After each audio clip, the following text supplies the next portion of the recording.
session, I would like to make the following announcement. By a 4-0 vote with Councilmember Robles absent, the City Council authorized and directed the City Attorney's Office to defend the cases of Jefferson McGee versus the State of California and Melinda McGee versus the City of Elk Grove as identified by the case number on the City Council meeting agenda. With that, we will adjourn the special meeting at 6:02 p.m. And that will take us over to our regular meeting. I would like to call to order the Elk Grove City Council regular meeting. Today is Wednesday, February the 28th, 2024. It is 6:03 p.m. Clerk. Thank you, Mayor. This meeting of the Elk Grove City Council will be cablecast on Metro Cable 14, the local government affairs channel on the Comcast Consolidated Communications and AT&T Uverse cable systems. Meeting is closed caption and webcast at metro14live.saccounty.gov. Tonight's meeting replays will be on Friday, March 1st at 1 p.m. and Monday, March 4th at 6 p.m. on Channel 14.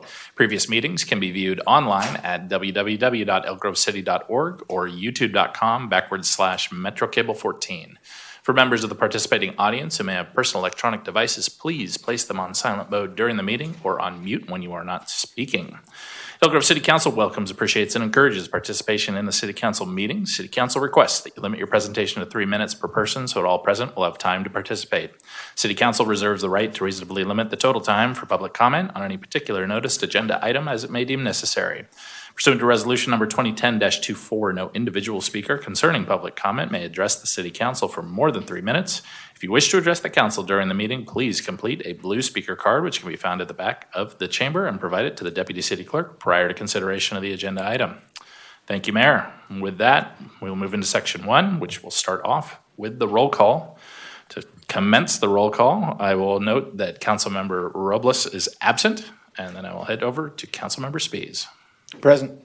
Councilmember Suen. Here. Vice Mayor Brewer. Present. And Mayor Singh-Allen. Here. We've got 4 folks. We have a quorum and can continue. Thank you. Next up is our land acknowledgement. Would the Vice Mayor please read the land acknowledgement? Thank you. We honor, respect, and acknowledge Elk Grove's first inhabitants, the Plains Miwok, who lived as sovereign caretakers of this land and these waterways since time immemorial. We commemorate and advocate for their descendants, the Wilton Rancheria tribe, the only federally recognized tribe in Sacramento County, who endure because of their bravery, resiliency, and determination of their ancestors, tribal members, and leaders. All right. Next up is our Pledge of Allegiance. I would like to ask Chief Davis to lead us this evening.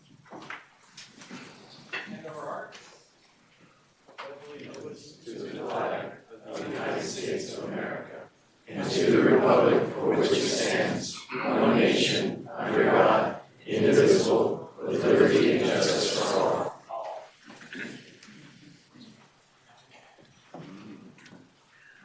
all. Please join us for a moment of silence, please.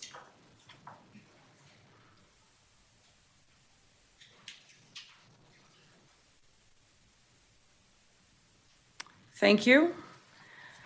Next up is our approval of the agenda, and in light of the Oak Grove settlement, I ask that item 8.2 be dropped from the agenda.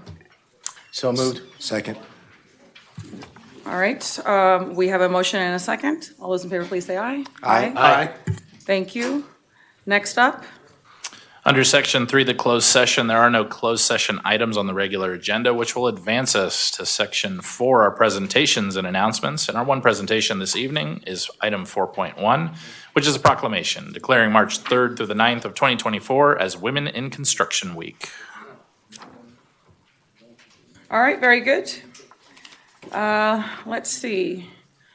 Women in Construction Week, March 3rd through the 9th, 2024. I would like to invite up, and is it Albot Civil Engineering? Am I saying it correctly? Yes. Yep, okay. Representative, okay, wonderful. All right, whereas Women in Construction Week celebrates and promotes the role of women in the construction industry, and whereas Albot Civil Engineering is a certified DBE SBE firm providing construction management and inspection services, And whereas Albot has positively impacted the community through various developmental initiatives and is dedicated to promoting women's employment and advancement in the construction industry. And whereas the construction community represented by Albot has contributed to community development through renovation and beautification projects, promoting careers in skilled trades and inspiring a positive outlook on the future.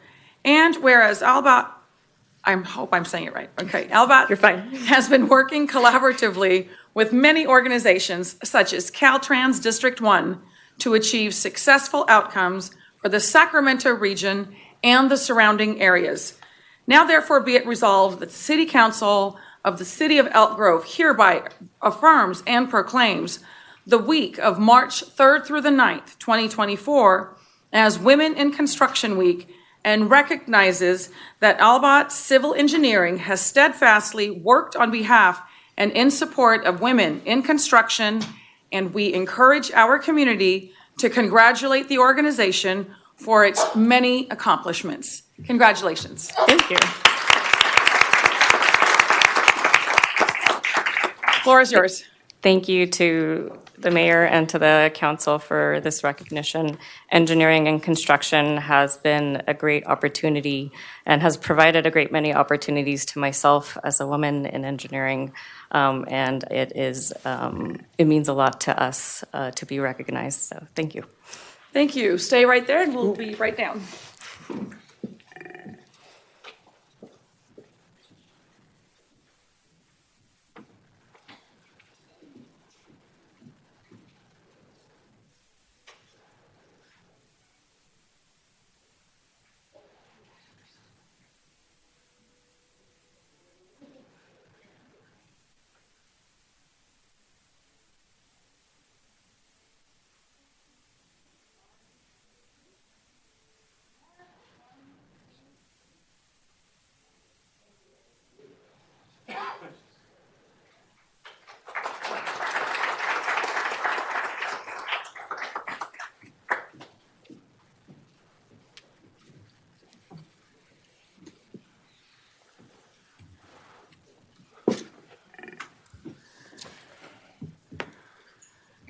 All right, next up is our public comment.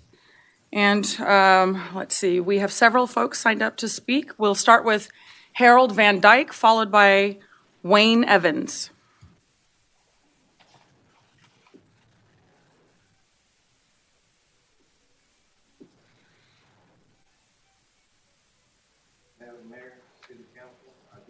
Thank you for all the hard work you did on the Oak Grove Department fiasco, and we really appreciate it. And we want to thank you. And I also hear that the Western Festival is back on, and that was my wife's family legacy. Her aunt started Western Festival, and I hope the parade goes through Old Town, and you'll see my old tractor in there. So thank you very much.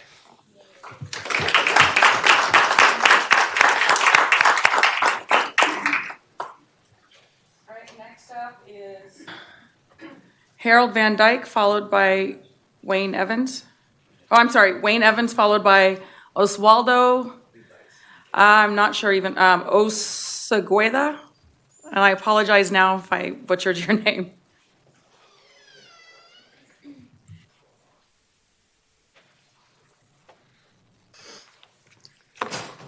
Mayor, Vice Mayor, council members, thank you for this opportunity to chat with you. First, thanks to the city clerk who advised me on what was the more appropriate agenda item to bring up, especially since you canceled 8.2.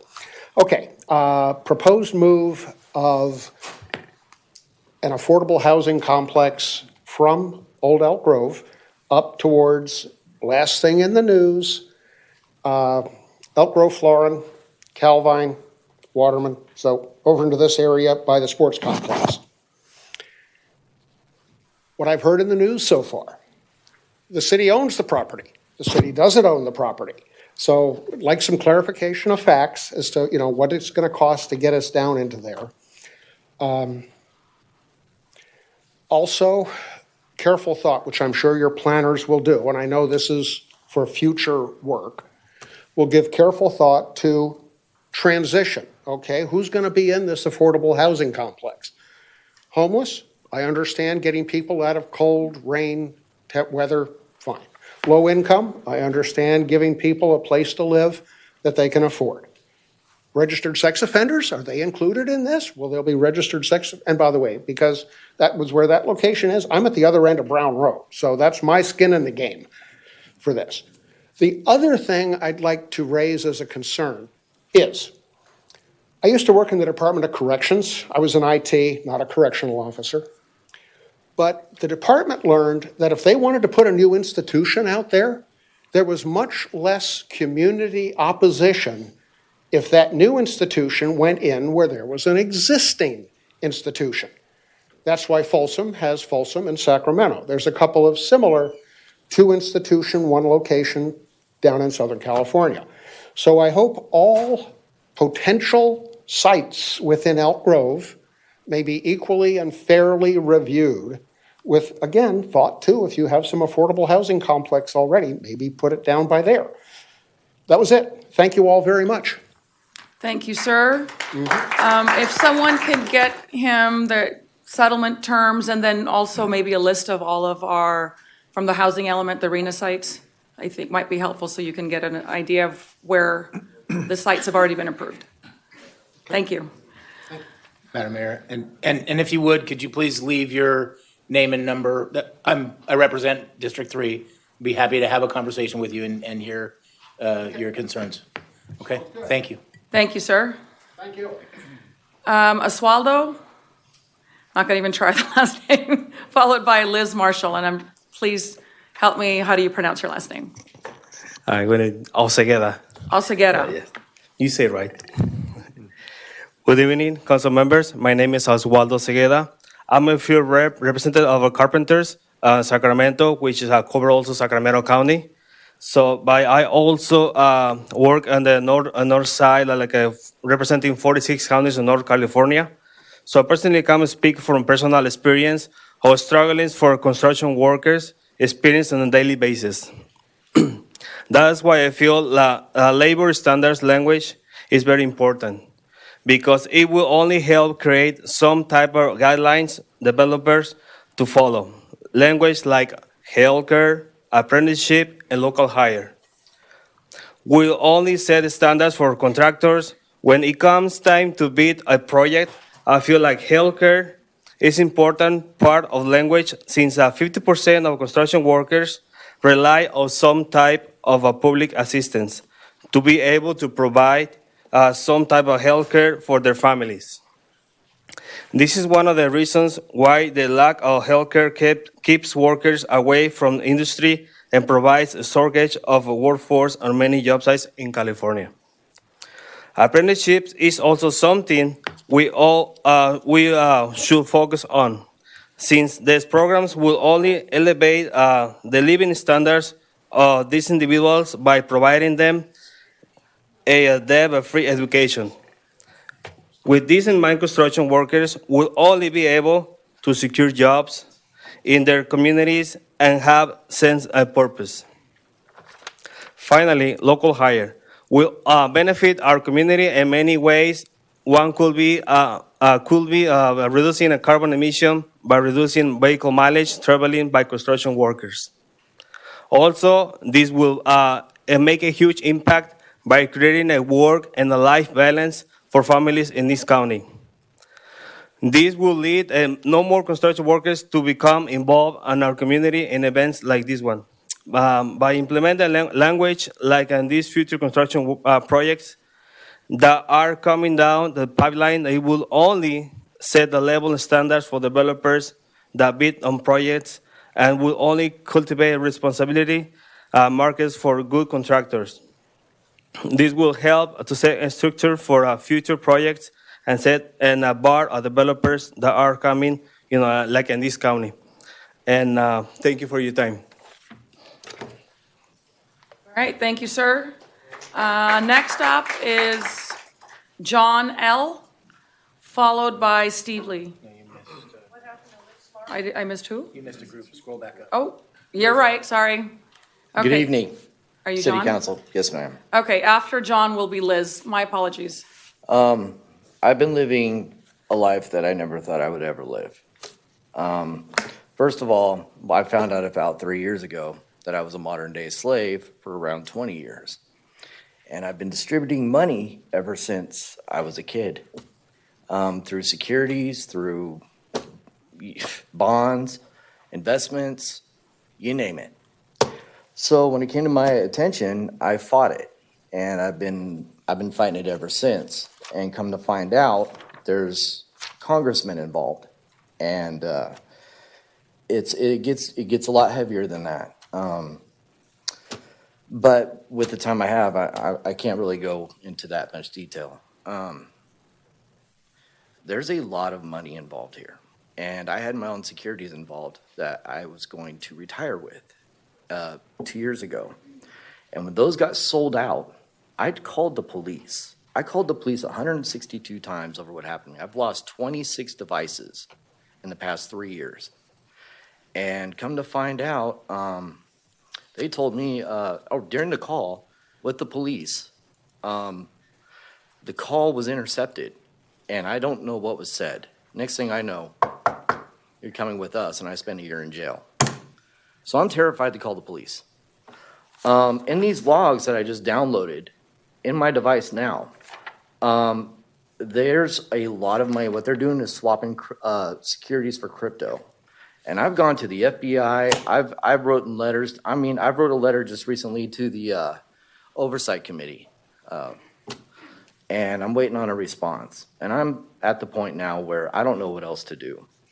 But recently, these logs in my device are not adding up to this device here that I found, this watch. And this watch has a name in it named Omnibera. And if you go and look at his track record about what he was doing with his father, he's doing the same thing with my mother. And that needs to be addressed. I'm not sure if he's helping, but when you see the money involved, that needs to be addressed. And I'm up here right now, I'm at my wit's end with this thing, because I'm a felon now for calling for help, you know?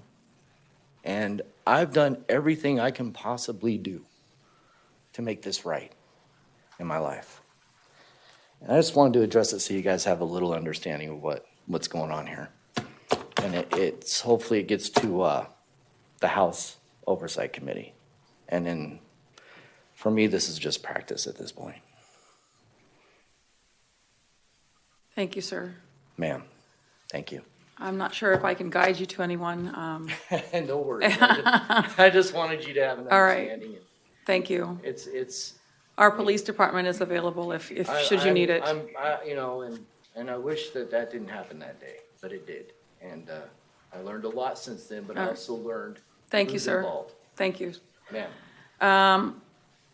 Liz Marshall, followed by Leo Naranjo.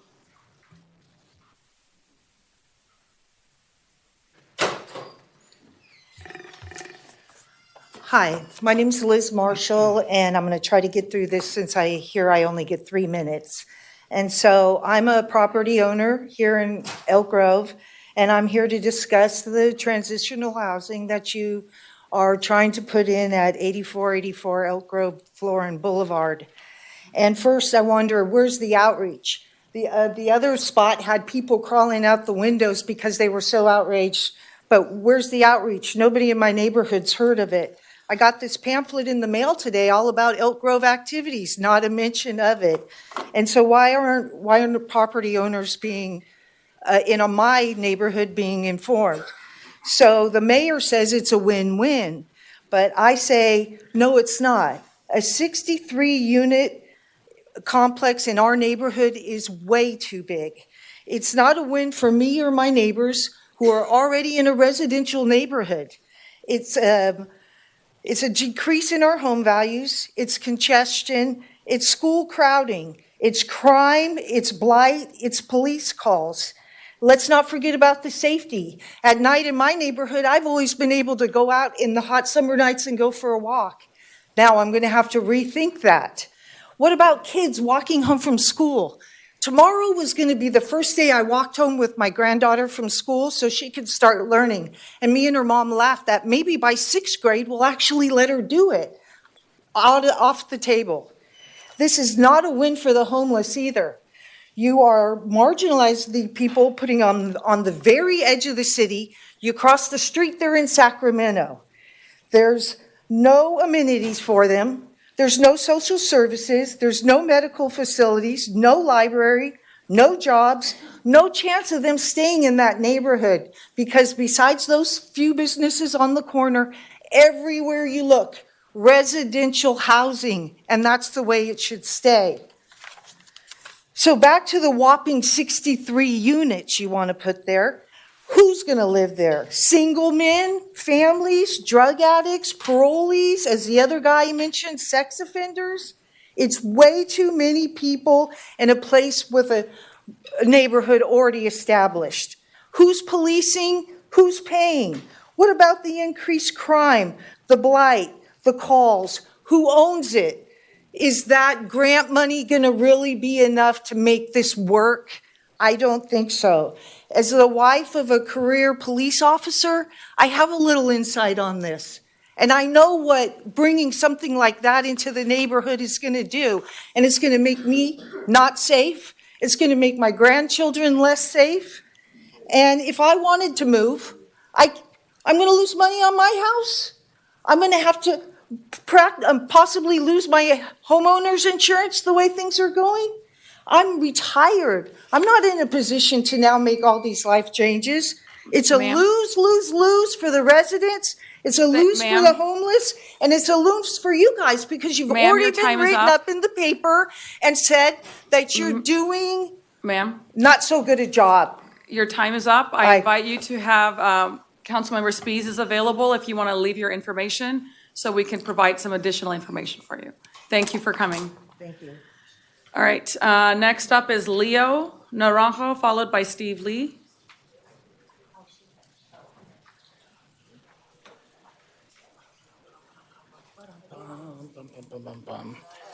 Good evening, good afternoon, everybody. Council members, Ms. Mayor, the guy with the great voice, staff. Last time I came up here, I was a little on the offensive. Today is totally different because I'm not on the offensive about what has happened with this apartment complex removal from Old Elk Grove to where it's going to be relocated. More or less, my offensive is against the B and the commentaries about the process. The fact that they're trying to shame the residents here of Elk Grove is one thing. What irked me was the fact that they're shaming Elk Grove's representatives that we argued in front of the first time this came about, and this gallery was packed. These people asked you to consider the impacts of placing that facility in Old Elk Grove.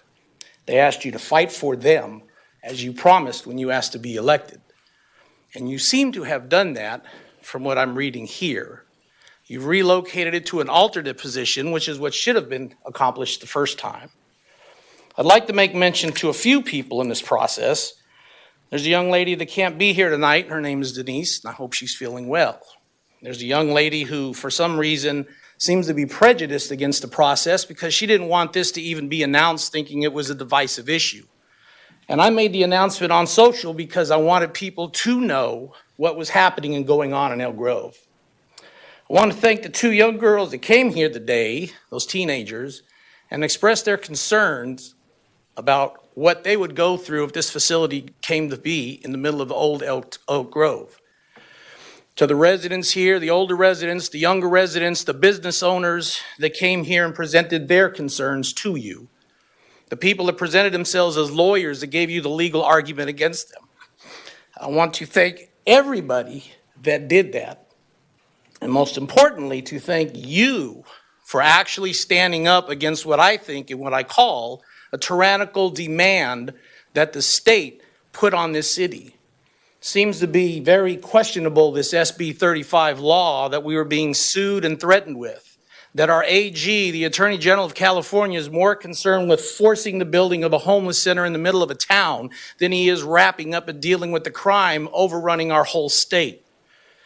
If you go down towards Highway 50 on Grant Line, way down towards Highway 50 in the foothills, little community of El Dorado Hills seems to be sprouting tremendously. I've counted no less than 9 brand new luxury home communities, not homes, communities. But yet I don't hear anything in the news make mention about them being taken to task to build affordable housing in their $700,000, $800,000, and $900,000 home investment areas. SB 35 is an interesting law, but it seems to be selectively applied only to certain cities, certain counties, and under certain conditions. And one of the reasons why I came here is to let you know, not threatening to run for council. Sir, Yes. your time is up. Sorry about that. But anyway, my exploratory is to challenge that Thank you. as the governor for this state in 2026. Thank you very much. Thank you, sir. Next up is Steve Lee, followed by Randy O'Rourke.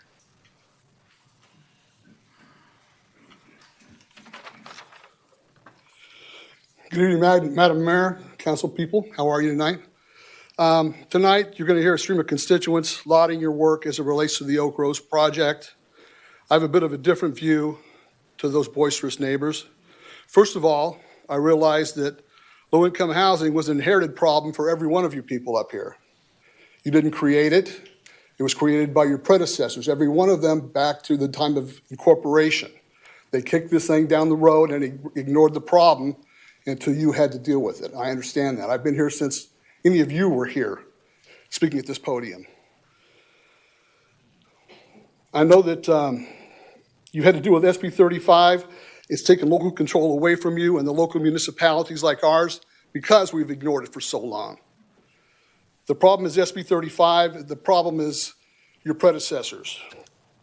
Many problems are still existing over this Elk Grove project, and you guys are stuck between a rock and a hard place. I understand that. Instead of biting the bullet and admitting you missed the opportunity to buy the land and not later admitting the law wasn't on our side, you decided to fight it, a losing battle from the start. Now we're $9.1 million worse off and counting, with perhaps another $2 million to pay to settle with the state. For what? A handful of NIMBYs who don't want low-income housing near them. Now every citizen in the city has to pay. It's not for every taxpayer. It's not fair to every taxpayer in this city. The relocated project is now being forced into an existing neighborhood who basically is being blindsided by the project that they cannot possibly stop now.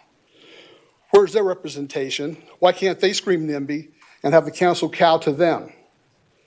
The city has other issues that are alarming as well. The aquatic center is proposed to operate at a loss, but the cost of replacement equipment, cost overruns have far exceeded what you expected. I understand. The fee collection has been the whole place has become an albatross to the city. Also, the Project Elevate shopping center was supposed to bring better shopping into Elk Grove, has faltered. We have an animal shelter that can't find a lead vet despite the preeminent vet school 30 miles away. I don't understand how that's possible. You've got hundreds of vet students over there that would love to step in here and take this job. I don't know what the problem is, but you need to figure it out. We need to have more informed, more educated, more fiscally responsible decisions. I ask each of you to go look in the mirror before you make a decision on this $400 million zoo that you're proposing and say, are we ready for this? Are we fiscally responsible enough to take this on? Or is this going to end up like the Ghost Mall for 10 years out there, halfway built, and it's going to be an eyesore for 10 years until someone tears it down and builds homes out there? That's what I'm afraid of. $400 million is a huge undertaking. Please. Thank you, sir. Please put this to the city to vote for it. I think that the city needs to vote for that. Thank you, sir. Thank you, Madam Mayor and Council. Of course. Next up is Randy O'Rourke, followed by Brian Colson.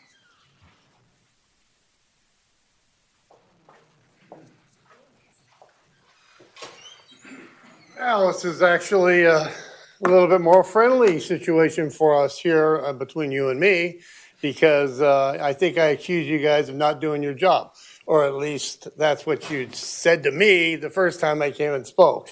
And true, you guys have done your job, okay? You've taken this project, which would have been a real problem for our kids in the area, not just a problem for the neighboring people, but all those thousands of kids that walk to school right by that place.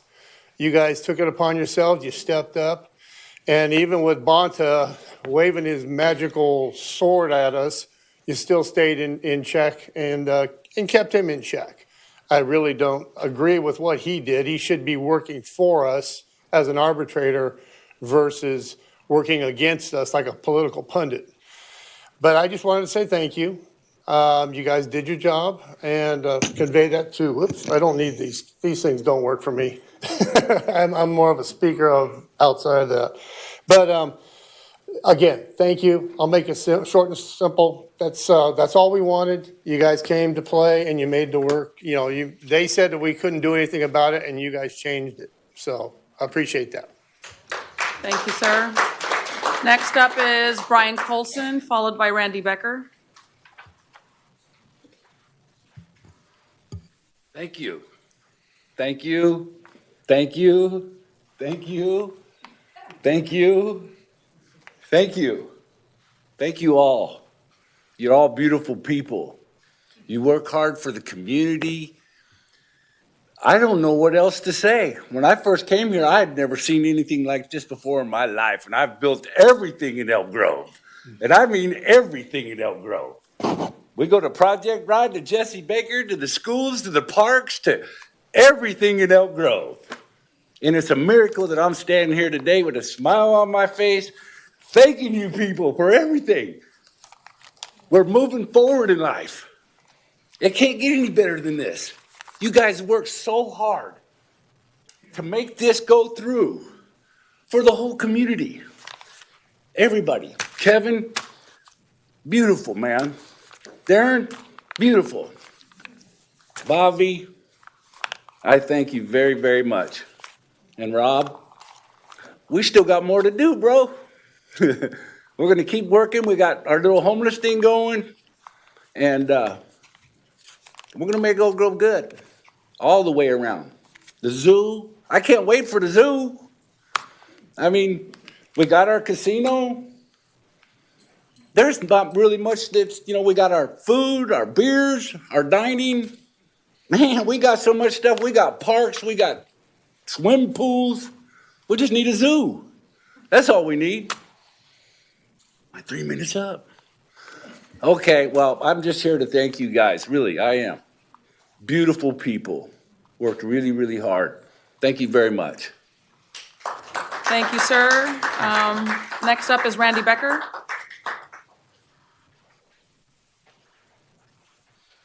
Well, Madam Mayor, Vice Mayor, Council, we'll see if we can close this up. This has been a tough, tough road. And I know that you all put your political butts on the line. And I cleaned that word up. You are definitely appreciated, staff. Unfortunately, there's not all winners in this. There's going to be a community that's going to be affected by state law. And it's sad, but it's the truth. And all we can do is try to manage it the best we can and put it in check when it needs to be. I would rather be a NIMBY than somebody secretly taping us. That's against the law. I guess that those people are lucky that we're forgiving. Damn lucky. Otherwise, I'd be talking to the chief tonight. As far as everything else, we are supportive of the zoo. We're supportive of the growth. We just need to make it right when it needs to be right. We're supportive of the senior apartments that will be going in potentially in Old Town. We look forward to the design process. As I stated last time, we're not opposed to the growth. We just need to make sense out of it and make sure that projects belong where they belong. And when they don't belong where they belong, that we move them where they need to be. Simple as that. But when it comes to Old Town, I said it when I first walked into this building. Had a different mayor, some different council members, but I made it damn clear. Don't mess with Old Town. I make it clear then, I make it clear today. Why? Because we need to preserve it as the way it was and not turning it into something that it's not.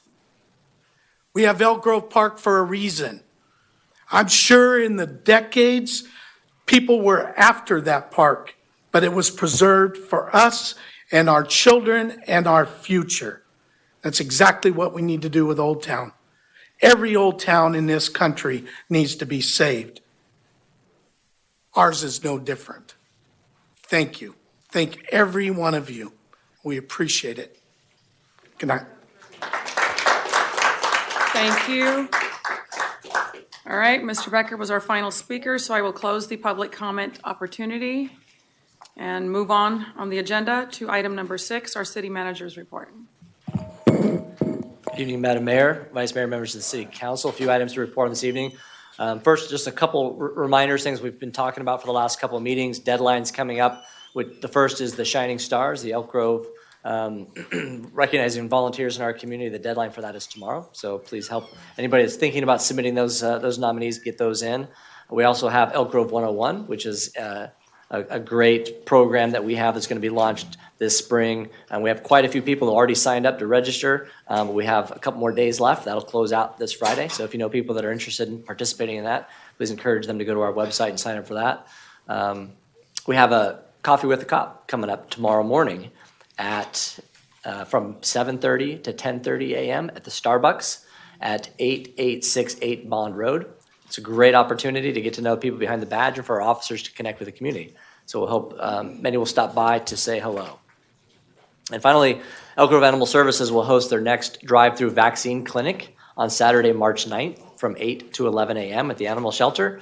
Online appointments will open 1 week prior to the event on the city's website. Vaccines for dogs and cats will be available free of charge with proof of Elk Grove residency. Free microchipping and pet licensing will also be available. Supplies are limited and will be made available on a first-come, first-served basis. Visit the Animal Services Facebook page for additional details. And that concludes my report. Happy to answer any questions the council might have. All right, thank you for that update. Any questions, comments? All right, we're good. You have a question? No, okay, thank you. All right, next up is our consent calendar items. At this time, I will open up the public comment opportunity for consent calendar items. I don't see anybody signed up. I will close the public comment opportunity and look for a motion to approve the consent calendar. Motion consent. Second. All right, all those in favor, please say aye. Aye. Thank you. Next up is item 8.1. And that is a public hearing to consider a resolution approving a conditional use permit, major design review amendment, and determination of public convenience or necessity for a type 21 alcohol license for the Calvine Point Arco AM/PM project. Good evening, Mayor, Councilmember Sarah Kirch-Gessner, Senior Planner. Earlier today, the property owner requested a continuance of this item. However, the property owner has since withdrawn that continuance request, so I will move forward with the presentation tonight. The project consists of a conditional use permit and major design review amendment to the previously approved Calvine Point project for a new fueling station with canopy, car wash, and convenience store within the existing Calvine Point shopping center. The project also includes a determination of public convenience or necessity related to a Type 21 alcohol license from the California Department of Alcohol Beverage Control. The Type 21 license would allow for the sale of beer, wine, and distilled spirits for off-site consumption.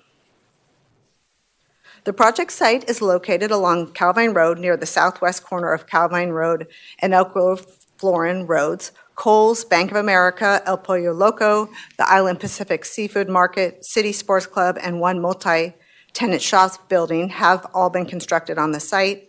A Buddhist temple is located to the west of the project site, and single-family residential is located to the north outside of the city limits. Here is some background information on the site. In 2005, the City Council approved the original Calvine Point project, which included a general plan amendment, rezone, tentative parcel map, and design review for the overall site layout, to develop an approximately 25 100 square foot of commercial uses. Here is the original site plan as adopted in 2005. The Calvine Point project did not include design review for the building architecture at that time. In 2007, the Planning Commission approved a design review for the Kohl's building.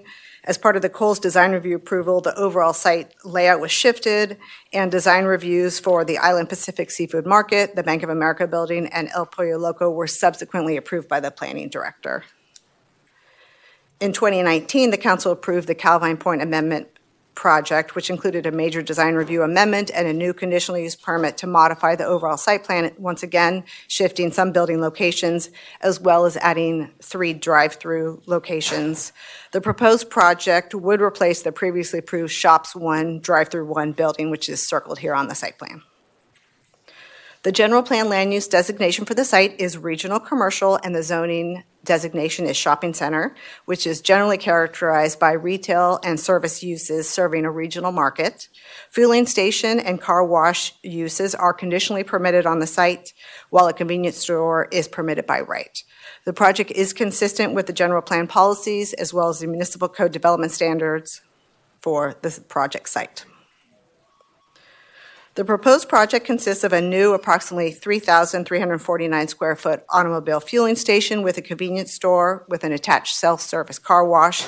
The fueling station would accommodate 9 dispensers, which totals 18 fueling positions underneath a 74-foot by 96-foot canopy. Here is the proposed site plan. The fueling facility would require installation of 2 underground storage tanks, and the project would be accessed from 2 existing driveways off of Calvine Road. The convenience store and fueling station would operate 24 hours a day, 7 days a week, selling beer, wine, spirits, and tobacco under that Type 21 license from ABC.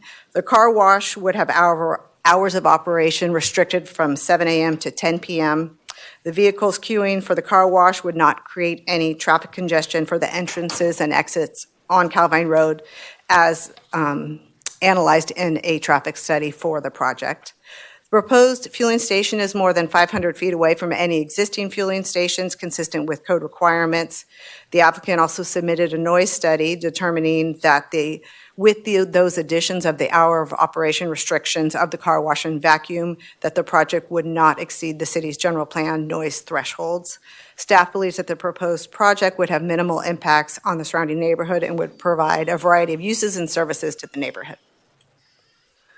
The proposed project is consistent with the development standards of the zoning code and the design requirements of the design guidelines. The project includes a modern architectural style consistent with the existing buildings on the site, as well as the newly constructed city sports building. Here are the proposed elevations. The building elevations utilize a variety of building materials, including stucco, metal, and composite wood. The colors are tan with rustic walnut and silver metallic accents. ABC requires an applicant to obtain a public convenience or necessity determination from the jurisdiction when the establishment is located within either a high crime area or a census tract which is deemed overconcentrated by ABC standards. Due to the average crime rate higher than average in this location and the over-concentration of licenses in the census tract, this finding is required. And there are currently 2 active off-sale licenses in the census tract, and only 1 is permitted pursuant to ABC without needing that determination. As you can see, the 2 locations are the Walgreens and the Island Pacific Seafood Market. Based on the data reviewed by the police department, the location of the business, and the operating guidelines as proposed by the applicant, the police department determined that approval of this license would not result in an increased calls for police services, and the police department does not have a public safety objection related to the issuance of that PCN determination. The applicant provided information indicating that the proposed use is not a liquor store that would attract customers specifically for alcohol-only sales. It will be providing a one-stop shop experience, which would be a convenience to patrons who would already be stopping for gas, and limiting the number of traffic trips on our street system. ARCO AM PM stores would be designed with the principles of crime prevention through environmental design and includes many security features.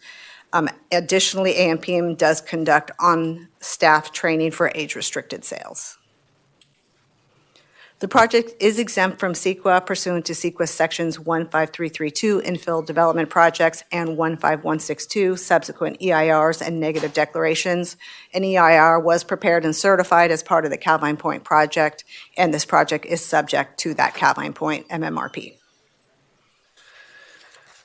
One minor correction on the conditions of approval, specifically condition of approval 64 in the draft resolution. There is a reference to table, which is table 23.58-6, and that is actually for residential development, not non-residential development. So staff recommends that that table reference be amended to 23.58-7 as part of any motion if approved tonight. Staff recommends that the council adopt a project finding the project exempt from CEQA, approving the conditional use permit and major design review, and approving the determination of public inconvenience or necessity for the Type 21 license. This is the conclusion of my presentation. I'm available for any questions, and the property owner and applicant team are also available tonight to answer any questions. All right, very good. Thank you for your presentation. At this time, I will declare that the public hearing is now open and invite up the applicant if you wish to speak.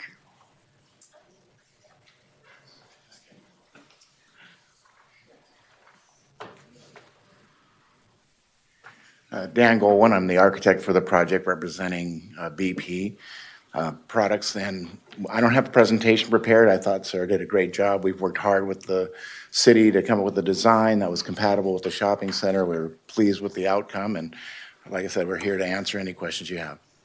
Thank you, sir. All right, at this time, I will go ahead and open up the public comment opportunity. Nobody has signed up to speak on this. I'll close the public comment opportunity. And if you don't, do you have any concluding remarks, or are you good, sir? Okay, I will declare that the public hearing is now closed.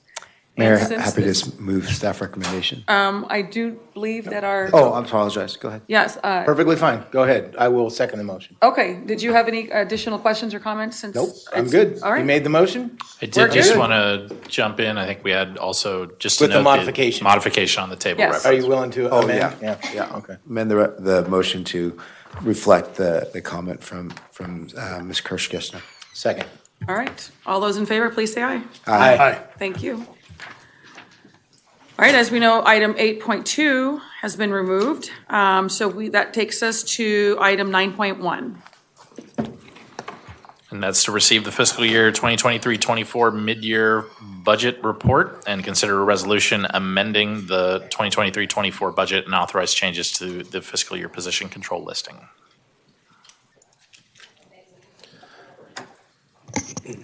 Good evening, Mayor Allen, Vice Mayor Brewer, members of the council. My name is Nathan Bagwell. I serve as your budget manager, and I have the privilege this evening of bringing before you the fiscal year 23-24 mid-year budget update. Before I get started, I want to give a thanks to our budget team, Cecilia Long and Mr. Matt Ruiz, without whom this project would not have come forward, this report, and also want to acknowledge our department heads and our department managers, as well as our analysts and team. It really takes a team effort to bring this process together, and we appreciate their hard work alongside us. So we'll jump right in here. We're going to start with general fund revenues. There's a variety of general fund sources in each have their own nature of business. The table before you focuses on significant revenue sources that have projected variances at year end, and you're going to find those in the far right under the proposed versus current budget column. Bottom line is that at mid-year, we are anticipating revenues to exceed our projected revenue estimates by about $616,000. And as such, staff is recommending to amend the budget for these sources to align with our current projections. Of these variances between the current proposed budgets shown in the far right column, the most notable dollar-wise are in utility user tax, cable franchise fee, investment income, and public protection. Briefly provide a little context on those. Property transfer tax is a tax that's imposed when a deed transfers title, and these have been declining over the last few years. And as such, we are adjusting our forecast. Utility user fees. This is a 2.25% tax imposed on the use of utilities by the end user in the city. It's imposed on gas, electric, sewer, cable, and telecommunication services. Revenues received through mid-year are trending higher than the adopted budget. Cable franchise fees, there's been a trend towards folks unplugging and going to streaming services, and as such, we're seeing a declination in franchise fees that has continued. Investment income represents the return on the city's investments, and the city's portfolio continues to perform well. This is relative to favorable interest rates. In public protection, this is an increase in revenue. This is tied specifically to a school resource officer position with which we are anticipating a reimbursement from the school district.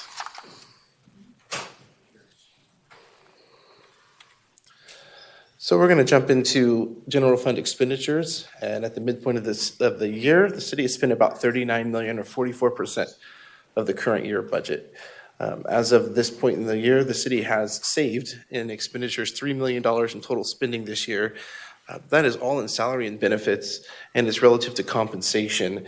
The drivers of the savings, primarily being compensation, there's been vacancies. The drivers of savings primarily vacancies. The city's hired a large number of employees, as you can tell from the new employee introductions, but we still experience turnover, and we need time to fill those vacancies when they occur. I'm now going to take a look at the general fund spending table here. The bottom line shows that nearly $39 million has gone out. That's in the year-to-date activity column in the middle. And the over $3 million in total year-to-date savings you'll find in the current budget variance. As you can see, about $1.9 million in salaries and almost $1.1 million in benefits. In totality, there's an estimated $616,000 in increased revenues for the year, and just over $3 million in anticipated and really experienced savings to date. So they combine for $3.6 million in totality. Staff is putting forward a recommendation to utilize this total amount for costs associated with the Oak Grove's legal settlement. So we'll take a look at Measure E for the current year. As mentioned in your staff reports, revenue is above estimates. Staff is recommending to increase that revenue estimate to $28 million.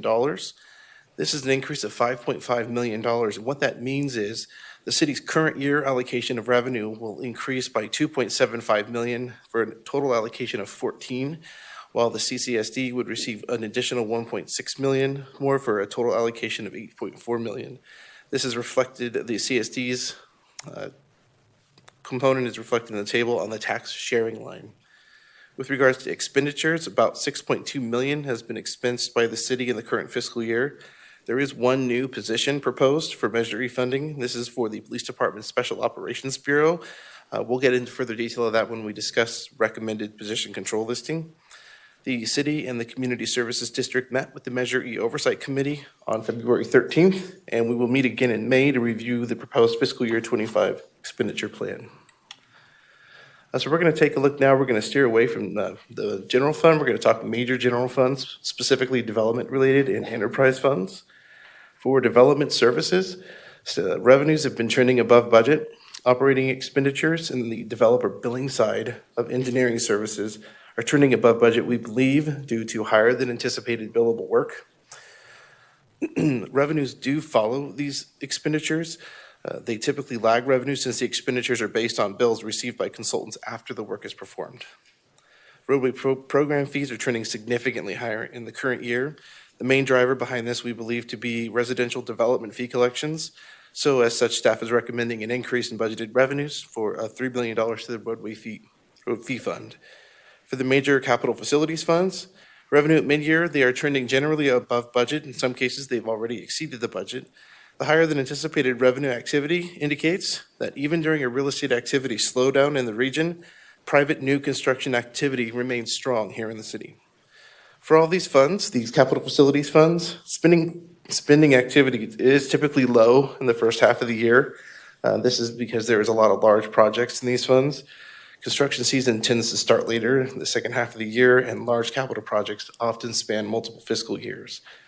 For the drainage fund, revenues are currently trending below budget. However, when considering timing of receipts for drainage billing, property tax collections, and interfund transfers, we actually anticipate these revenues to equal the budget at year end. As with roadway and community facility funds, drainage spending typically trends low for the first half of the year. This is due to most of the drainage budget falling under operations and capital outlay. Recycling and waste revenues are currently also trending below budget. However, as with drainage fund, when considering the timing of receipts for recycling and waste billing and interfund transfers, we anticipate the revenues are projected to equal the budget at year end. We're going to move on now to proposed budget amendments.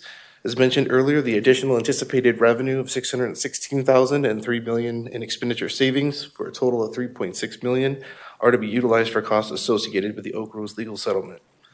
Additionally, staff is recommending Measure E revenue to increase by $5.5 million to $28 million, as well as increasing revenue by $3 million in the Elk Grove roadway fee fund. On to expenditures. We'll start Public Works. Operations and Maintenance is proposing to increase their expenditure budget by $116,000 for Measure A street and road maintenance. This is addressing safety and operational striping and signage improvement. Additional funds are being requested to facilitate pavement markings and striping on Whitelock and Lusana to establish an all-way stop at the intersection. Drainage is proposing to increase their budget by $222,000. This is relative to drain line repairs on Jim Wooden Greenlight, as well as work needed for channel maintenance in White House Creek. There are 2 collapsed cross culverts near Calif and Excelsior. Traffic Engineering proposes increasing their expenditures by $192,000 Rancheria Fund. This is for the purchase of video and radar detection cameras at the traffic signals around the Sky River Casino. The cameras will aid in collecting traffic data and allow the police department to better serve the area.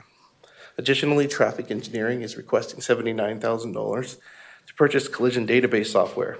The software is used to identify high collision roadways, potentially high-risk areas in the city, and offers in helping scenario-based assistive measures. Facilities and Fleet is proposing to increase expenditures by $669,000. It's important to note that $575,000 of that is relative to an item that came before council last month on January 10th. These funds are replenishing the current year budget for the advanced purchase of 9 vehicles. They will be needed in the upcoming fiscal year, but are being purchased now to allow sufficient time for vehicles to be prepared for service. The remaining funds requested are relative to increased fuel prices and unforeseen vehicle repairs, along with increased pricing for parts. And moving on to position control. Table before you shows staff's recommended additions of 3 new positions to the current fiscal year position control listing.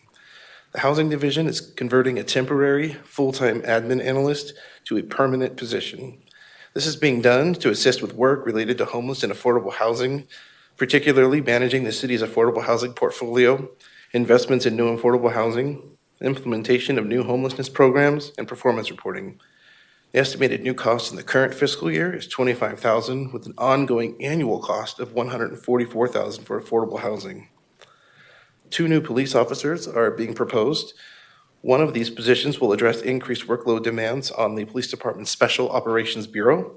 This officer will assist with the Real-Time Information Center, who will be additionally trained for forensic cell phone examinations.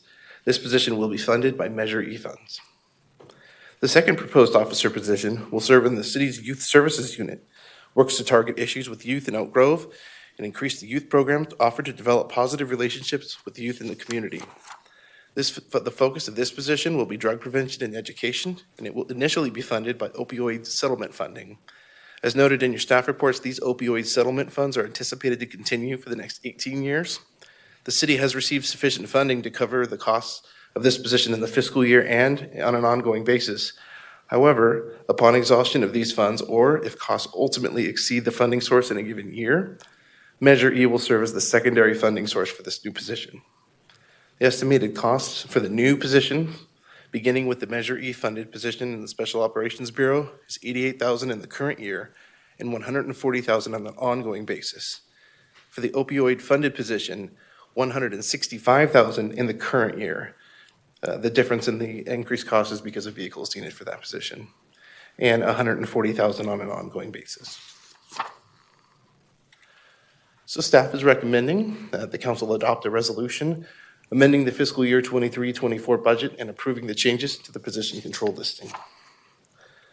We appreciate your time, and we'll be happy to answer any questions that you may have.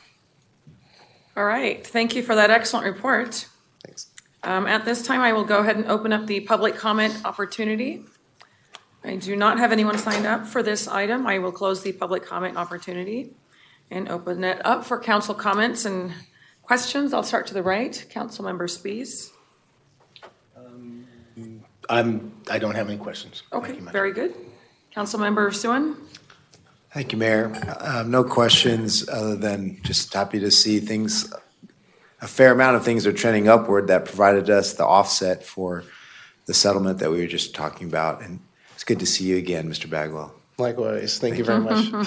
Happy to adopt staff's motion to adopt the resolution when ready. Very good. We do have an active motion. Vice Mayor, questions, comments? I have a couple. And part of the conversation we had yesterday, because I'm looking at the general fund revenue, and there is a drop-off for cable franchise fee. And there's a little bit of a drop-off on property transfer tax. But really, I'm focused on the cable franchise fee, and part of that concern is as people are moving into streaming, transcending into streaming, cable companies have a decision to make on how they're going to exist as existing service providers for consumers. Do they go into a model where they provide local channels, or do like a basic package and then have people use the streaming as part of their CAD of services for watching? Or do they provide the premium service as part of that tiered service, including the fees? But if people are moving towards streaming channels and away from the premium packages, what does that mean for us as a municipality, especially as we rely on those fees to help pay for Access Sacramento and the Metro channel that people are watching this hearing on right now? What does that mean in the bigger picture? Because obviously, as those services start to evolve, some services are going to become less demanding, and that becomes less dollars to the consumer, especially if you have an entity of Sacramento Metro Chamber or Sacramento Metro Cable going from a model that is wholly housed within the county and turning into a more of a standalone entity. Well, I certainly can't speak necessarily for Sacramento Metro Cable, but I can say the city of Elk Grove is going to be just fine. The totality of the revenue sources, a little less than 1% of the entire general fund. I don't necessarily foresee this going away in the near term. However, we have seen a declination, as you noted. So it is still contributing. So I would say that the reduction, while a lot, $250,000, in the bigger picture of $98 million, I think the city has opportunities elsewhere that will probably be just fine. We also are continuing to grow, so our tax base and such will probably grow in greater proportion to any declination we'll see in that particular revenue source. No, I appreciate that, Mr. Bagwell, because what I've noticed is that everything pretty much has stayed flat, stayed even. And when you have a 29% drop in your variance compared to the other areas where you see some increase in investment income, some increase in business licenses, and you have a little bit of a drop for property transfer tax. That's like a little blip on the screen. Those are things that we want, even if it's just 1%, it's something that we want to be mindful of, because as one of our saving graces, the community took a leap of faith with us and voted for Measure E, along with the efforts that were done between both the city and Kissimmee Community Services District. Because one of the other things I'd like to note is that with the Measure E dollars, that the money is being used for public services and other items of importance that were identified by the voters as important priorities. Homeless care, social services, police, fire. There's like, in fact, 24 individuals going through the CSD Fire Academy right now, where some of them will be housed at the new firehouse at Fire Poppy and Bighorn Boulevard in less than 30 days. All that done with Measure E dollars. And that's something that we should definitely be mindful of as part of the process, but as we go through the budget, we see what our revenues are, what our expenditures are, and the whole notion of Measure E is what can we do to ensure that no matter what happens economy-wise, we will have the capital, the sales tax dollars to make sure that all of our vital services to the community remain taken care of without a single catastrophic blip. And so I thank you for this mid-year budget report update. This was very helpful. And I like that things are moving in the right direction, continuing to move in the right direction as we move towards next year's budget. So I like that, and I like to second the motion when the time is appropriate. Well, time is appropriate now. That's good. I don't have any additional comments necessarily, but I just love seeing the extra tax revenue coming in from Measure E. That's a sizable amount increase. So that's just great to see. So we do have a motion and a second. So all those in favor, please say aye. Aye. Very good. Thank you, sir. Thank you. All right, next up is item 9.2. And item 9.2 is to receive an update on the city's diversity, equity, and inclusion efforts for calendar year 2023. I did want to reach out to our participating audience. I did notice a few familiar names, and we always encourage folks to provide comments on items, but those names did look like some of our applicants for the Diversity Inclusion Commission. That is actually item 9.4 on this evening's agenda. This is for the city's efforts for DEI throughout the year of 2023. But you're welcome to speak on both or move yourself around on the agenda as you wish for where you wish to speak, but I'll hand over the floor to Ms. Reddick. Thank you. Good evening, Mayor, members of the City Council. My name is Kara Reddick, Deputy City Manager. I'm here to give you a report on DEI efforts for calendar year 2023. So I just want to acknowledge that diversity, equity, and inclusion are important principles here at the City of Elk Grove. So this report is collective of the city in total. I want to thank the city's DEI staff team that's made up of about 20 staff members, as well as our resident Diversity Inclusion Commission, as well as Femi Omotesho, who's here. She was instrumental in putting together this year's report. So as you all know, we have various campaigns that we promote throughout the year. We have 6 signature campaigns. These ribbons reflect those.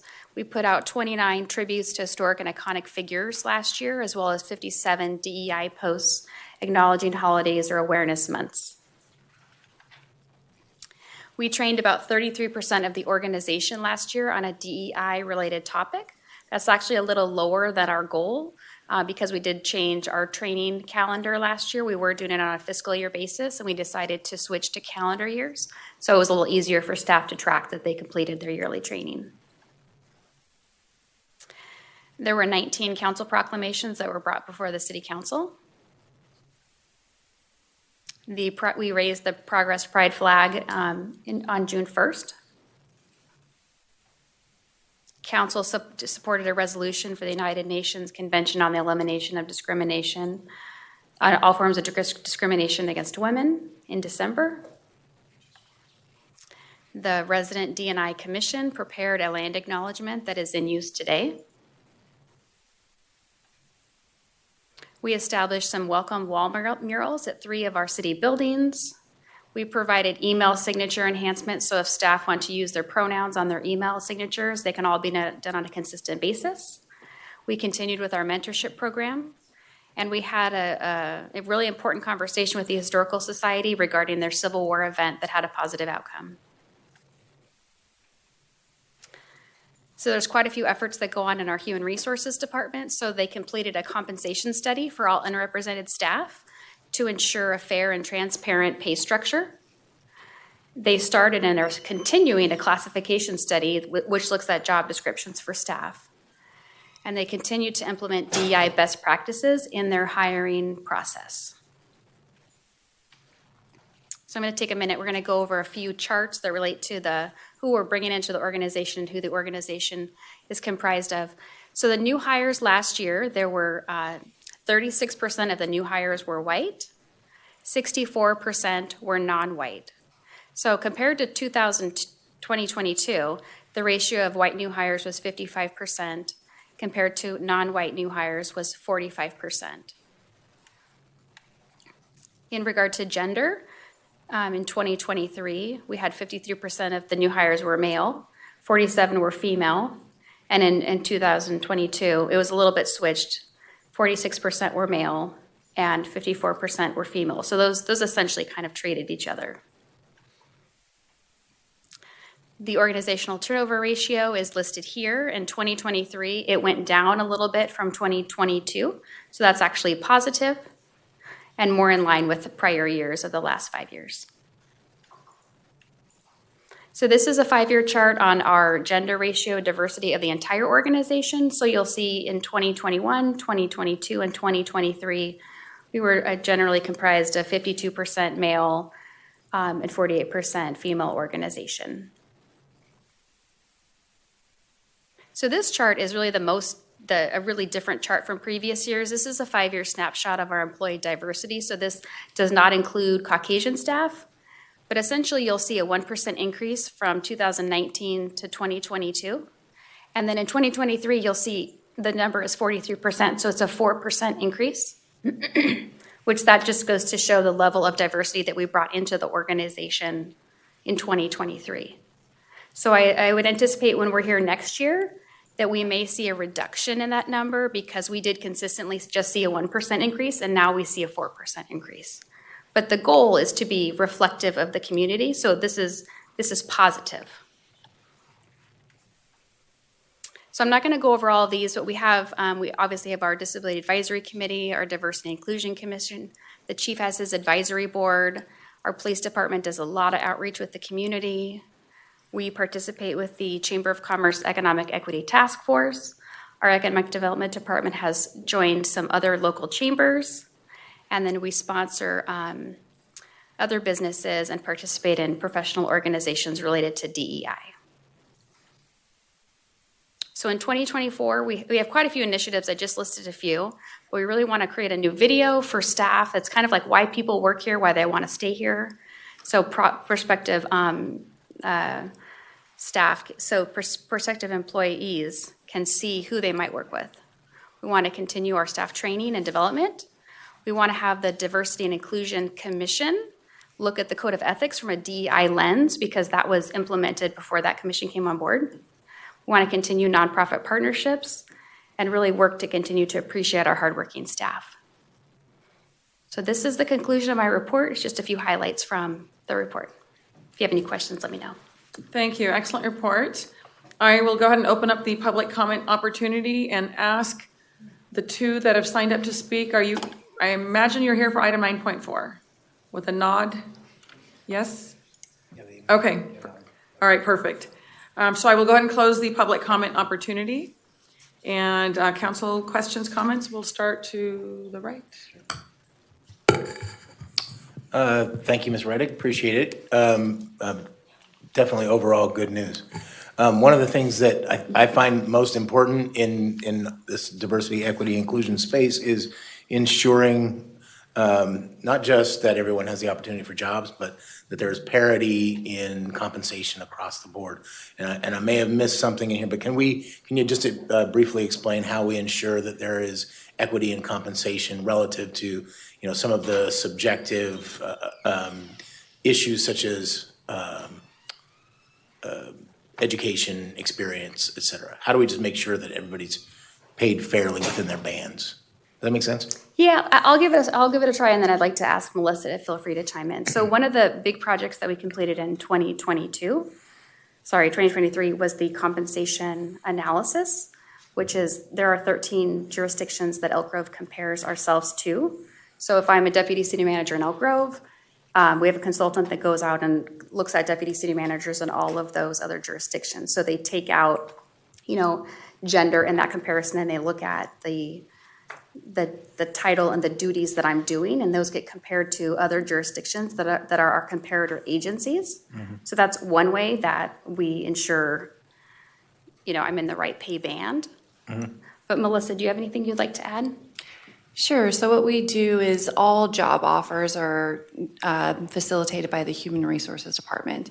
What we do is we do a holistic analysis of the education experience of the candidate, and we compare that to what others have come in at that that rate, and that's what we do to provide them a fair amount of, and we also have a transparent pay scale. So everybody knows what it starts with and what it ends with. So that's how we do that evaluation. Okay, I appreciate it. Thank you. Sure. So thank you very much. It's definitely good work. I think again, most of it, a lot of folks can say that they're working towards diversity, equity, inclusion. I think where the rubber meets the road is relative to the pay and the compensation. And so, thank you very much for ensuring that. Thank you. Thank you, sir. Councilmember Suen. Thank you, Mayor. I'll pick up where Councilmember Spies, I think, left off. And first of all, thank you also, Ms. Reddick, for this report. I just want to touch on the statistic about the 43% diversity in hiring. I think, we always tout that we're a city welcome to all. And part of that is seeing that our workforce reflects our community. And just kudos to Melissa and Kara and everybody on the city's team who looked at all the qualifications and was able to make a staff that looks like the entire city. I think all of you should be commended for that. And then secondly, Omateshu, Ms. Omateshu and Ms. Reddick and the whole DEI commission, when we went from a multicultural committee to a commission, we said, hey, we need you guys to be ambassadors out there in the community. And you all really stepped up. Every year you continue to take it further and further in a good way. I think finding these creative things from the storytelling that you do during the Multicultural Festival Week, the ribbons that you highlighted on here that you recognize, those efforts are noted and greatly appreciated. And I think you really do exude to everybody out there that we truly are a city that's welcome to all. So thank you all for your hard work. And to the candidates that are out here this evening, you can see what work is ahead for you. Thank you. Vice Mayor. Thank you for the report. This was great work. It's like when we are looking in the process and trying to bring the best people into the city and trying to make sure they're being paid equitably, is having the intentionality of doing it in a manner to where people feel dignified, because when they do, they feel more loyalty to who they work for. They want to wake up in the morning and want to make a difference for their community. And it shows in this report. I mean, obviously, there's no such thing as having everything picture perfect, 100%, because we're always working towards great. The journey from good to great is always going to be involved with a lot of work and a lot of sweat equity.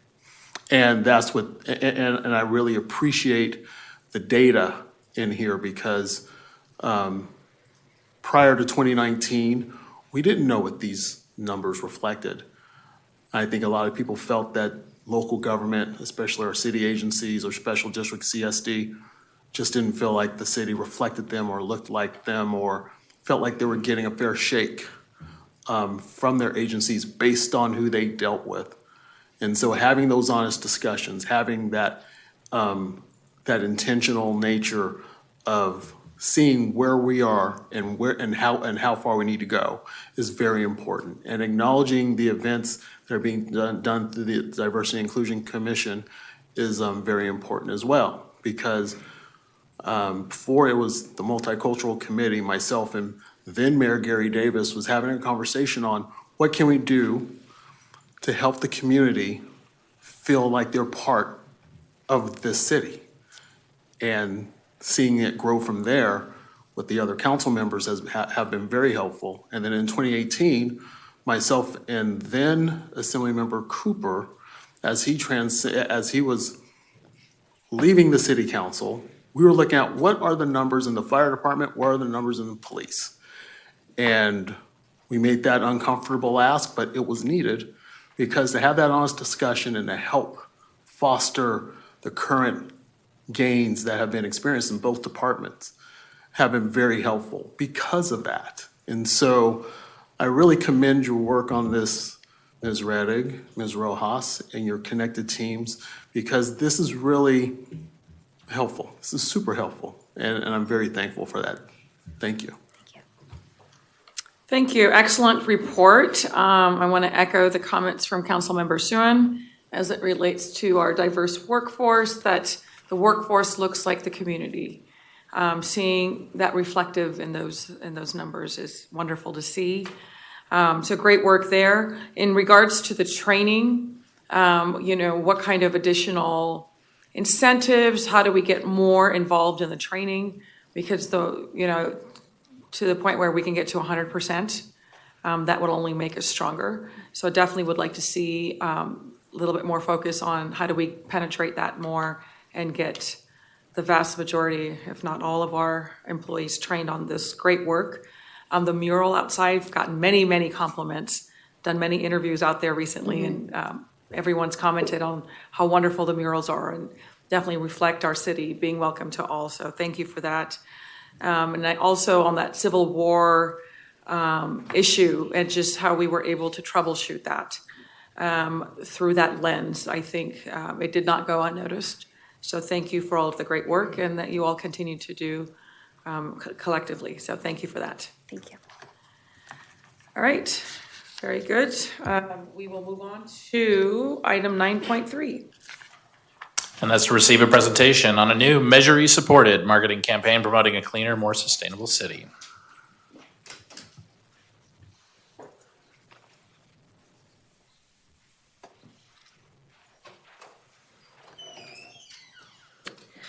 Good evening, Mayor and Council. I'm Kristen Lawrence, the city's Public Affairs Manager. I'm here to present the plans for a new Measure E funded marketing program intended to promote a cleaner, more sustainable city. Maintaining clean and safe public areas has long been a priority of this council and the community. In 2020, community members formed the Elk Grove Anti-Trash Group to coordinate weekly cleanup events. Those events are still being held regularly by a dedicated cadre of community volunteers supported in part by the city, CSD, and Republic Services. Even prior to the passage of Measure E in 2022, members of the council expressed an interest in implementing a citywide anti-litter campaign. The community clearly communicated their interest in keeping Elk Grove clean and safe during the many workshops and surveys that led up to and followed the passage of Measure E. $70,000 was allocated in this year's Measure E budget to implement a marketing campaign that supported this priority. Staff from Public Affairs and Public Works have met several times with members of the Elk Grove Anti-Trash Group and CSD to establish goals for the program. We used what we learned from cleanup volunteers to identify key audiences, including students and other pedestrians. We got a good boots on the ground assessment from volunteers on particularly trashy areas in the city and learned that a focus near school sites or routes to school or locations along trails and roadways that are in close proximity to fast food chains are some of our trouble spots. We also took the opportunity to work with our Civic Summer students to conduct peer-to-peer focus groups that evaluated some of our early project ideas. What the work group came up with is a two-pronged approach that combines a citywide marketing campaign and a pilot project that places some unique-looking trash and recycling carts in 3 locations in different parts of the city to determine if their unique style generates changes in behavior. These sites bear some similarities in that they are all located at trail entry points. 2 sets will be installed along routes to school, one at the bridge along Whitelock Parkway across from Toby Johnson and Franklin High School, and another in the Fallbrook area on the route to Elk Grove Elementary School. The 3rd site is closer to a commercial corridor at the trail entrance on Elk Grove Boulevard across from Taco Bell. It's a popular route for students from Kerr Middle School. These sites will be evaluated against other nearby trash areas, trash cans, before the install and at a regular interval after the install to determine if their design sparks a change in pedestrian behavior and a reduction in litter in those areas.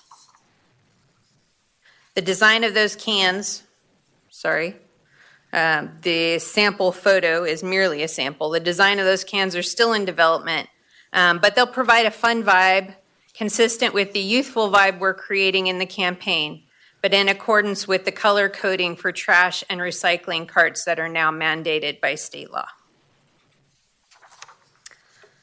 The results of that work is a multi-generational campaign that promotes community pride and ways to make an individual impact on the future. Sorry, I jumped ahead of myself.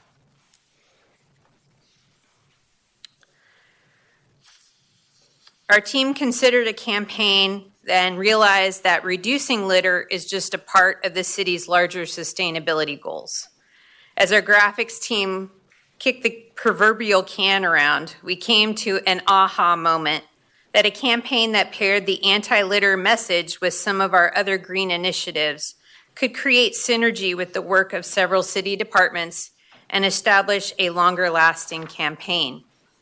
The result of that is a multi-generational campaign that promotes community pride and ways to make an individual impact on the future. We're calling that campaign Elk Grove is Worth the Work. Some materials were specifically designed to appeal to younger residents. We believe that campaign pieces created in a popular art style that feature bright colors and a bit of an anime vibe will appeal to students. Our initial implementation would start working with those schools closest to our pilot project locations and look to expand beyond that in year 2 or sooner if possible. Additionally, we plan to coordinate with the city's Youth Commission and CSD's Teen Advisory Council to spread our message. With the help of existing partners, we plan to organize and promote additional cleanup events involving students and school clubs. Whenever possible, we'll look at ways to gamify the experience and include collectible stickers made available at local boba and coffee shops and social media hashtags and challenges like a Trash the Trash challenge. Beyond the bright colors, we plan to engage residents of all ages with ads and messaging that promotes reasons why we should discard litter, divert materials from the landfills, and take alternative transportation, because honestly, Elk Grove is worth the work. This message will appear in print ads and transit shelters, on Republic Services trucks, which are literally mobile billboards for us, on signage and other billboards, in social media platforms, and at events. This slide shows how these materials can work together and support a multi-generational effort that promotes local pride and advances our sustainability goals. As we prepare to roll the campaign out for the spring and summer, we'll look to include other items that stylishly brand our anti-trash partners when they're out and about, and provide residents with branded garbage bags that support the campaign at events. We're also exploring the possibility of replacing a set of the city's street banners for display on Elk Grove and Laguna Boulevards. There's a lot we can do, and our work group has already identified ways to expand on our efforts next fiscal year. Goals for year 2 include expanding the campaign to other schools in the city, adding additional art cart sites pending the results of the pilot project, collaborating with our fast food restaurants to see how we can reduce litter around them, and implementing a business window clean campaign to bring the brand forward into a new area of local visibility. We have a lot of work to do to activate the campaign this spring, but we're confident that it can be done. The funding in place for this year will provide a solid start, and we are looking forward to expanding on those efforts next fiscal year with a similar allocation proposed for the next budget. Thank you for your continued support for these efforts. I appreciate your feedback and would be happy to answer any questions you may have. All right, excellent report. I will open up the public comment opportunity. Nobody has signed up on this item. I'll close the public comment opportunity and open it up for council comments and questions. I'll start to the left with Councilmember Sergio. Thank you, Mayor. Thank you, Kristen, for this presentation, and I love it. Elk Grove is worth the work. That's a great tagline. Very happy to see this roll out. That's really all I have to say. Appreciate it. Vice Mayor? Nice job. Nice job, Ms. Lawrence. As we had a conversation yesterday about figuring out ways to have the schools involved in involving the students more, maybe figuring out a way to where it could be incentivized through extra credit. That way, it becomes ingrained at an early age in school to actually feel good and have pride in your community. Being able to, like, if you see trash, put it in the receptacle. Just doing all the little things like that can help increase the culture, improve it in a way to where we can actually do our part through this campaign. I really like it, and thank you and your team for working on it and bringing our attention and having it ready to go for phase 1. Councilmember Spies? Ms. Lawrence, thank you very much. This is really, really good. And I've always appreciated the work that you've done with all the events and all of the marketing and all the communications. You've done a great job with it. And this is just another great example of the work that you do. So thank you very much. First of all, I think it's a great idea for having included the Civic Summer. I think it's great to give them a real problem or a real issue for them to solve. And not something, kind of silly to make them do, but this is a real problem. And I'm really glad that they were able to be involved in it. I'm glad that you and the rest of your team involved them. I really appreciate the multi-pronged and multi-generational approach. It wasn't that long ago that there were a group of students who were very active about wanting to make some changes about some of the food containers and such that we had in Elk Grove, and it would be great to have them as part of the solution, because I know that they can be excited and use that youthful exuberance to move that forward. I don't know that I'm all about the pink vest for the anti-trash part, but I think it's great. And if I was out there with him, I would definitely wear one. But I think that's great. Giving the anti-trash partner group the recognition that they so much deserve. I'm going to list out at least one person's name who hasn't been mentioned in most anything, but a gentleman named Rudy Garcia. He goes out and does not just the Saturday cleanups, but he does these trash dashes, and he goes around and he just does smaller things on his own. But Sharon and Brett, they've done fantastic work with it. They're even to the point now where they do some things up in Sacramento helping out. I think it's something that we can overlook easily, but our residents appreciate a clean Elk Grove. And we can talk, we can debate, we can do all kinds of conversations about climate change. We can talk about, everybody can argue about that, right? But what I think most people can agree upon is that they want clean water and they want clean air, right? And they don't want trash going into the water, right? And so when we talk about things that are real to people, like keeping our areas clean, right? I think people get more engaged, and I think this is. I love the worth the work. What do you call it? Moniker, or what is it? Slogan. Thank you very much. I love that.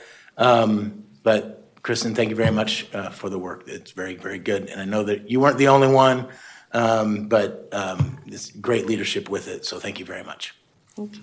And I think you'll look great in a pink vest. You took the words out of my mouth. I was going to say the same thing. Pink is his color. Oh, yeah. Right. Thanks for that. Really echoing almost everything that Councilmember Spies said. This is tremendous work. Thank you to you and the team. I really appreciated including the youth and having that separate campaign that resonates with them. So that multi-generational approach, I think, is brilliant. I do have one question on art that's going to be on the cans. Is that something through the Arts Commission, or what's the thought on that? Our graphics and multimedia program manager is working on the design in conjunction with our O&M team.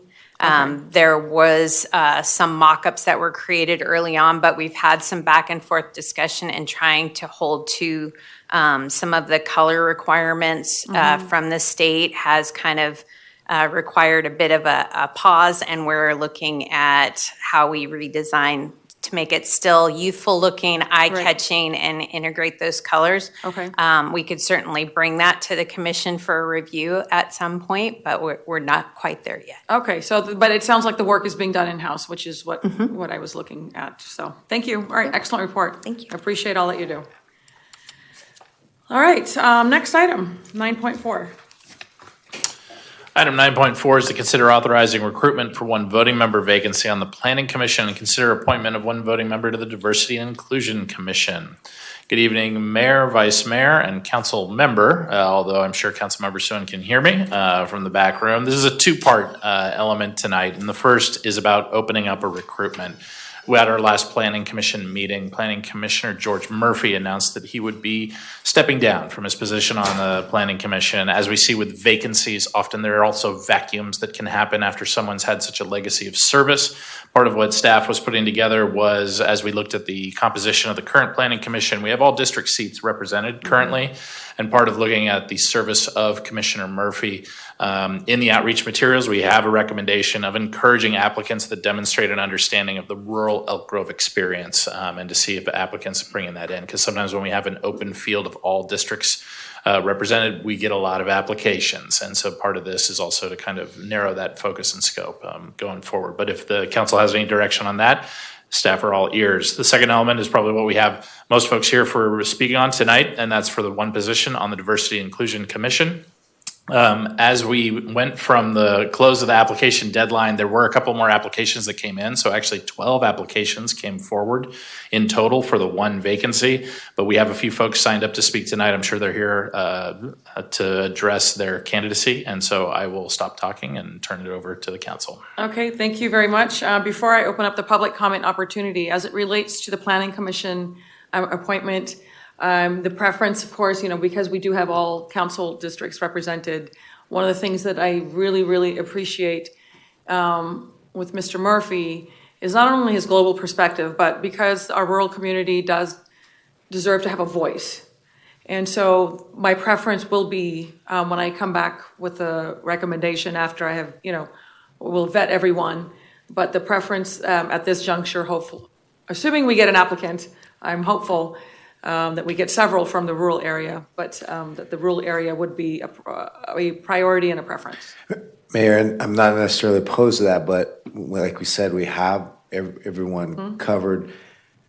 If they are already residing in the rural area or even eastern part of District 3, I mean, that's kind of lends itself to that fifth one can be in anywhere, but well, yeah, but district-wise, they could be everywhere, but the rural community itself, because if you look at the council member, the vice mayor's district,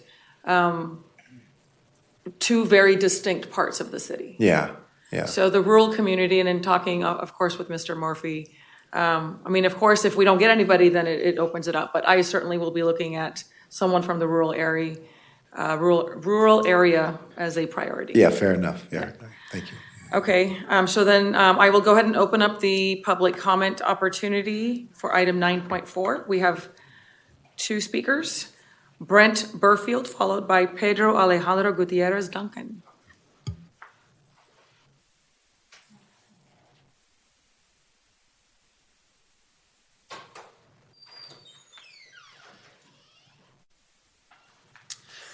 Everyone, I'm Brent Burfield. I have applied for the open seat on the Diversity and Inclusion Commission. As an openly gay man with strong roots in the local activism in the LGBT community, I'll bring a wide range of voices with me to the commission. I'm proud to have the support of Jonathan Cook, president of the Greater Sacramento Stonewall Democrats, where I've been a member since I basically moved to the county. Emily Ottenreith, owner of our very queer-friendly bookstore just on the street, where I've actually just started working as the operations manager for their new community initiative nonprofit, where I'm helping to implement new programs on education, local LGBT issues, and the community at large. as well as various other members of the community. Let's see. I believe that representation matters, so much so that I am here as opposed to supporting my husband, as he is currently, Michael Vargas, as he is currently receiving an award for his work on the Elk Grove Board of Trustees, the Unified. Something I've learned through these experiences is that it's not always about speaking out. Often it's about knowing when to listen, sit down, and learn from other people's learned experiences. I believe this, as an ambassador for the commission, you need to be able to speak both ways, both to the community and then receive that back as well. I believe that my background and connections will allow me to be a great member of this commission. Thank you. All right, thank you, sir. Next is Pedro Alejandro Gutierrez Duncan. I just like saying that. Thank you.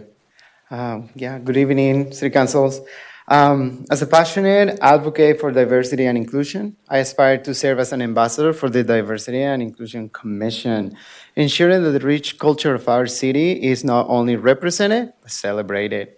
I firmly believe that every voice, regardless of background or identity, deserves a seat at the table, a table that empowers and serves us all.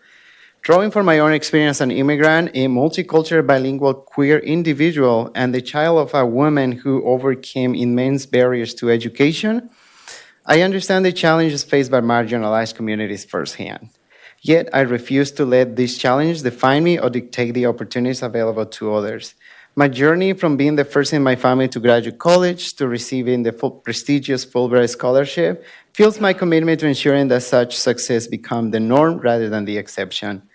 My background in politics and experiences as a legislative assistant have equipped me with the knowledge and skills necessary to navigate governmental systems effectively. However, I'm not merely a political insider. I'm an educator, an advocate, and a product of diverse life experiences. I firmly believe that our city deserves leadership that reflects and champions its beautiful diversity. And I'm prepared to be part of this new generation of leadership. As a diversity and inclusion ambassador, I'm dedicated to facilitating better understanding and celebration of our differences with both city government and the wider community by providing education on diversity, supporting existing events, and engaging with city departments. I aim to foster a more equitable, accessible, and inclusive environment for all. I am committed to working alongside fellow community members to eliminate discrimination, hate, and bias in all forms. Furthermore, I'm eager to collaborate with the city councils to identify opportunities for promoting diversity programs and implementing inclusive policies, whether through advising on best practices for outreach, recommending new events and activities, or evaluating sister city applications. I am determined to ensure that our city embraces and uplifts the voices of all its residents. Elk Grove is not just a place I reside, it is my home. A community I have watched evolve over the past 12 years. As a citizen, teacher, scholar, and advocate, I recognize my responsibility to help shape its future. Together, let us ensure that our community change so too does the representation and inclusivity around the table where decisions are made. Thank you. Thank you very much. All right, that concludes our speakers for this evening. I want to thank you both for your interest and your passion for serving your city. This was hard. This is, these are always hard because I'm always in awe of all of our amazing applicants, the great interest. I did consult our chair for the Diversity and Inclusion Commission to get input from Tina Vogt. Then I also, Councilmember Robles, who is in Washington, D.C., on a National Guard advocacy events. He also conveyed his preferences, if you will, from this commission because I wanted to hear what he thought as well.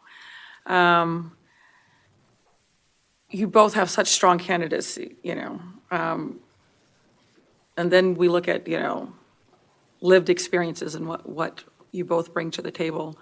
and you both bring just immeasurable experience. Both Ms. Vogt and Councilmember Robles were looking to appoint someone from the LGBTQ plus community, which makes it this hard because that you're both representatives, of course. So all things being equal, one of you, I received numerous letters of support from residents in Elk Grove, about 12 or more, in the form of emails, phone calls, and texts. And Ms. Vogt and Mr. Robles also recommended the same person. So factoring in all of these considerations, I would like to bring forth for consideration Brent Burfield to be our voting member for the LGBT, or as our LGBT representative, but to our Diversity and Inclusion Commission. Again, both of you bring a wealth of knowledge, and but that's the one thing that set both of you apart, was the vast amount of community support that I did receive for Brent. So that is who I would like to nominate this evening. Mayor, oh, go ahead. Yeah. Oh. Madam Mayor, I definitely can support that. I definitely appreciate the additional, or the District 3 representation as well. And Pedro, if I may use your name informally, I really appreciate you coming here tonight. I've heard of the great work that you do in the school district with young folks, and I want to thank you for being here this evening, because two very viable candidates, and so I thank you very much for being here. So I'm willing to support your suggestion. Thank you. Councilmember? Yeah, thank you, Mayor. Yeah, similarly, obviously on here, when you look at who's lacking in representation, it is District 3. So I appreciate that we have two candidates from District 3. And one of the other things is people are showing up in person, and both of you did that as well. So I also want to express my thanks and gratitude for both candidates being here, applying, and all the candidates for applying. Many good resumes in here that we didn't get into publicly, but a lot of great talent again in our city. Mr. Gutierrez, Duncan, similarly appreciate all your service in the community and in the district, and even down at Liberty Ranch High School down in Galt. So thank you. I will support the recommendation as well. Thank you, Mayor. Did you want to chime in, Vice Mayor? Yeah. Thank you. Yeah, we had 12 great candidates. Very strong. Each one of them have a very distinct story and narrative that helps play into the bigger picture of why they applied for the D&I Commission. And for all of you, thank you for your application. And please keep yourselves active, keep yourselves in the loop. We have a lot of committees and commissions, so where you can still be of service to the city in a lot of different ways. And so with that, please don't give up. Please keep talking to us, keep calling us, keep emailing us. And for those who are not here, I appreciate your applications, but as I always say, you have to be here to win. And I really appreciate Mr. Gutierrez Duncan. I really appreciate Mr. Burfield for being here to provide your testimonial on why you want to be a part of this commission. And so thank you. With all that said, I support the mayor's motion or nomination for Brent Burfield, because I think Brent would definitely be a good addition to the D&I Commission and can help be a great voice for Elk Grove in this regard. But with that said, Mr. Gutierrez Duncan, please be available, because there's going to be some openings on another committee or commission where we will want to have you be a part of. So thank you so much. Thank you both. Thank you. And to you, Alejandro, please stay involved. Please stay involved with the Diversity and Inclusion Commission. There are public meetings. Please stay involved. Lend your voice Just because you're not a voting member does not mean that your input is not going to be received well and incorporated. So please just stay involved with the commission, and openings come up all the time. So I want to thank you both for applying and everybody else for applying. And to that end, congratulations to Brent, and I'm sure you're ready to serve. So thank you again for your interest and willingness to step up. All right. I think that's it for that part of it. We will move on to our next item, our council comments, reports, and future agenda items. We'll start to the right. Councilmember Spies. No, I don't have anything to report. Thank you. Councilmember Swin. Regional SAN was canceled today. Nothing to report. Thank you. Vice Mayor. I have nothing to report. All right. The Vice Mayor and I did attend SAC-RT on Monday. Other than that, I will move on to item 11, which is our adjournment at 7:52 p.m. Wait, didn't you recognize somebody at our SAC-RT? Elk Grove, was it Elk Grove resident? Oh, yes, we did. It's on the website. I forgot. All right. Do you remember the name? I'm literally frozen up. I wasn't ready for that. For a frequent ridership. But yes, so myself, the Vice Mayor, and Supervisor Hume did a recognition for one of our frequent riders that changed behaviors, taking public transportation and getting off those roads. More Elk Grove riders when we get Blue Line down here. Yes, and that, so I will say that we had an excellent capital improvement project update, which includes, of course, Elk Grove in there for their light rail. So just great work happening in SAC-RT. Thank you. Nice. It's still 7:53. Excellent. We will adjourn 7:53. Good night.